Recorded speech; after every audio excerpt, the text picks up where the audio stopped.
Perkenalkan, nama saya Nitya Angelina Lumbantobing dengan NIM 193020204032 dari Fakultas Keguruan Ilmu Pendidikan Program Studi PPKN Angkatan 2019. Nah, pada saat ini saya akan memberikan materi mengenai sejarah perkembangan bahasa Indonesia dengan mata kuliah Bahasa Indonesia, yaitu dengan dosen mata kuliah pengampu Dr. Mismawati MPD. Nah, pada saat ini saya akan menjelaskan materi mengenai ragam bahasa Indonesia. Kondisi kebahasaan di Indonesia yang sekarang ini memerlukan perencanaan jangka panjang untuk menciptakan keragaman bahasa dan untuk memperkaya bahasa Indonesia itu sendiri.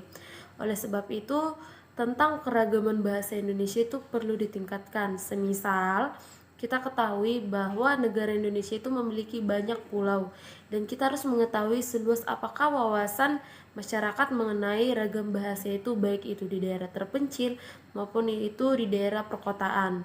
Oleh karena itu, mari kita bahas mengenai ragam bahasa Indonesia.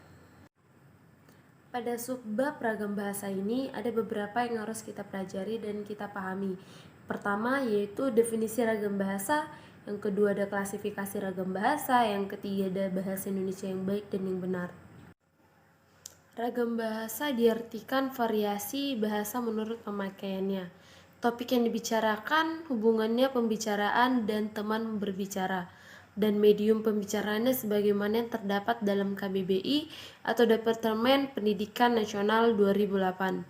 Pengertian ragam bahasa ini berkomunikasi perlu memperhatikan aspek yang pertama, situasi yang dihadapi, yang kedua, permasalahan yang hendak disampaikan, yang ketiga, latar belakang pendengar atau pembaca yang dituju, yang keempat, medium atau sarana bahasa yang digunakan.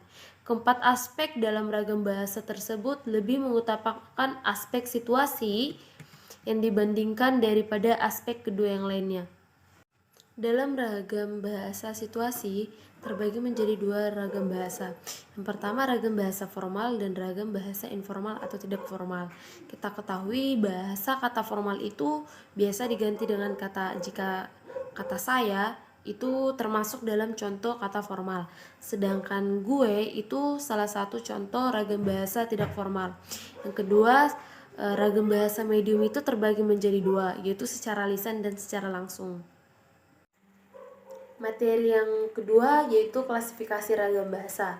Ragam bahasa yang dihasilkan oleh perbedaan gaya, varian gaya berbahasa itu sendiri adalah cara berbahasa seseorang dalam performanya secara terencana maupun tidak, baik secara lisan maupun tertulis. Nah, klasifikasi ragam bahasa ini ada 5 tingkatan, yaitu ada ragam baku, resmi, usaha, santai, akrab atau rahayu pada 2007. Kita akan membahas 5 klasifikasi dalam ragam bahasa.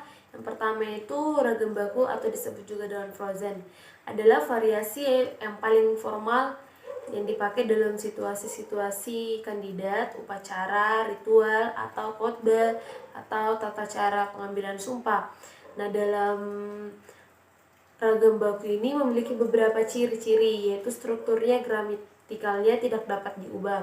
Susunan kalimatnya biasanya panjang, kosakatanya banyak digunakan seperti bahwa, makna, sesungguhnya. Yang kedua yaitu ragam resmi atau formal. Adalah varian bahasa yang dipakai dalam pidato kenegaraan, surat-surat dinas, buku-buku pelajaran, atau pola dan kandidat yang resmi dan sudah diterapkan secara mantap sebagai suatu dasar. Ragam bahasa ini prinsipnya sama dengan ragam bahasa baku. Yang ketiga yaitu ragam usaha. Ragam usaha adalah ragam bahasa yang lazim dipakai dalam pembicaraan, biasa di sekolah atau di rapat-rapat, atau pembicaraan yang berorientasi pada hasil suatu produksi. Yang keempat ada ragam bahasa santai atau kasual, yaitu ragam bahasa yang sering dipakai dalam situasi tidak resmi, yaitu seperti berbincang-bincang atau berolahraga atau rekreasi dan masih banyak lagi. Yang kelima yaitu ragam bahasa akrab atau intimate. Ragam bahasa yang dipakai pada penutur hubungan atau akrab seperti anggota keluarga, karib, dan ciri-cirinya itu ditandai dengan kata yang tidak lengkap. Kalimatnya lebih pendek dan artikulasinya seringkali tidak jelas.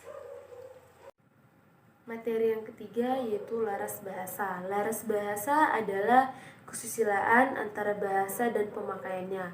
Misalnya iklan, laras ilmiah populer, laras feature, laras komik, laras sastra, dan masih banyak lagi. Setiap laras memiliki ciri sendiri dan memiliki gaya sendiri. Setiap laras disampaikan secara lisan maupun tulis dan dalam bentuk standar, semi standar maupun non standar. Laras bahasa yang sering digunakan dalam kesempatan ini adalah laras ilmiah. Yang pertama, laras ilmiah merupakan suatu karya tulis ilmiah. Rangkaian gagasannya merupakan hasil pikiran atau fakta peristiwa atau gejala dan pendapat. Jadi seorang penulis karya ilmiah menyusun kembali pelbagian bahan informasinya menjadi sebuah karangan. Yang kedua yaitu laras bahasa keilmuan. Dalam berkomunikasi perlu diperhatikan kaidah-kaidah berbahasa, baik yang berkaitan kebenaran kaidah pemakaian bahasa sesuai dengan konteks situasi, kondisi, dan budayanya. Pada saat berbahasa, baik lisan maupun tulisan, selalu memperhatikan faktor-faktor yang membentuk bentuk bahasa yang kita gunakan. Yang ketiga yaitu laras ilmiah populer. Laras ilmiah populer merupakan suatu tulisan yang bersifat ilmiah, tetapi diungkapkan dengan cara penuturan yang mudah untuk dimengerti. Karya ilmiah tidak perlu merupakan hasil dari penelitian ilmiah. Tulisan itu dapat berupa petunjuk teknik, pengalaman, maupun pengamatan biasa yang diuraikan dengan metode ilmiah. Jika karya ilmiah harus selalu disajikan dalam bahasa yang standar, karya ilmiah populer dapat disajikan dalam ragam bahasa standar, semi standar maupun non standar. Baiklah, demikian materi yang bisa saya sampaikan. Semoga materinya dapat bermanfaat dan materinya dapat menjadi ilmu untuk kita semua. Terima kasih.